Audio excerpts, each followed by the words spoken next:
Bonjour, ici André Dumont, journaliste au Bulletin des agriculteurs. Nous sommes à Saint-Hyacinthe à l'occasion d'une journée de conférence organisée par GrainWiz.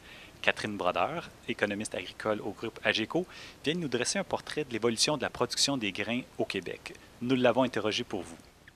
Donc, entre 1973 et aujourd'hui, en fait, en 1973, on avait surtout une majorité de fermes qui étaient des fermes laitières. Donc, notre production agricole était très axée vers la production laitière. Et puis maintenant, les fermes laitières représentent seulement 20 du total des fermes au Québec. La production a évolué vers davantage de production de grains commerciaux parce que les vaches laitières ayant diminué en nombre et les fermes laitières ayant diminué en nombre, mais ça a libéré des superficies pour faire d'autres choses que des cultures fourragères. Notre production animale au Québec, elle est stagnante. En fait, depuis, disons, le début des années 2000, on produit le même volume de lait. La production porcine a cessé d'augmenter. Même chose pour la volaille, les secteurs sous gestion de l'offre. Donc, on sait que la production augmente très lentement, en fait, et qu'on a des gains d'efficacité au niveau de la conversion alimentaire. Fait que c'est sûr qu'au niveau de la consommation de grains pour l'alimentation animale, on est dans un marché plutôt stable.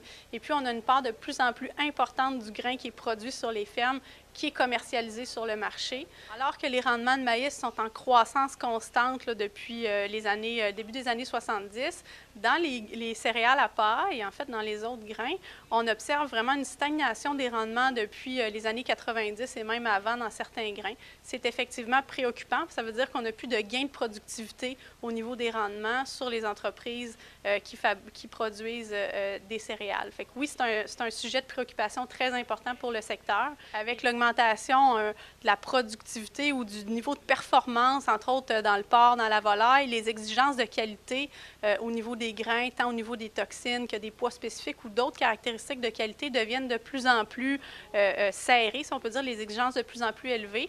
Et puis, on a année après année, à l'occasion, des difficultés à pouvoir rencontrer ces critères de qualité-là, ce qui fait que dans le blé puis dans l'orge, par exemple, il y a près de la moitié de ce qui est consommé en alimentation animale au Québec qui est importé de l'extérieur puis qui n'est pas du grain qui est produit au Québec. Donc ça, en fait, c'est un problème, mais c'est aussi une opportunité. Ça veut dire qu'il y a encore de la place pour gagner des parts de marché sur notre marché québécois si on est capable d'améliorer la qualité puis de répondre à ces critères-là.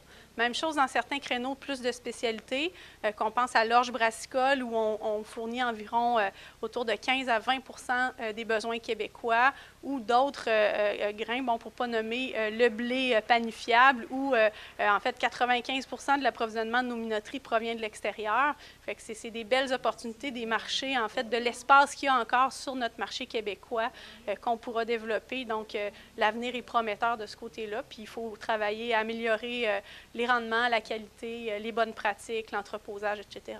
Pour être capable d'améliorer sa rentabilité, c'est une équation en apparence assez simple. Ça veut dire qu'il faut améliorer nos rendements, essayer d'améliorer nos prix, puis essayer de réduire nos coûts. Une fois qu'on a dit ça, ça peut être compliqué ou un défi à mettre en place, mais il y a beaucoup de solutions justement pour permettre d'améliorer ces éléments-là. Donc, travailler sur son sol pour améliorer les rendements, aller chercher le service conseil, au niveau des prix, faire un suivi des marchés, un suivi de la planification de sa commercialisation, puis au niveau des coûts, bien, ça commence par connaître ses coûts de production pour être capable d'identifier où est-ce qu'on est bon, où est-ce qu'on est moins bon, puis de trouver les éléments sur lesquels on doit s'améliorer pour améliorer notre rentabilité.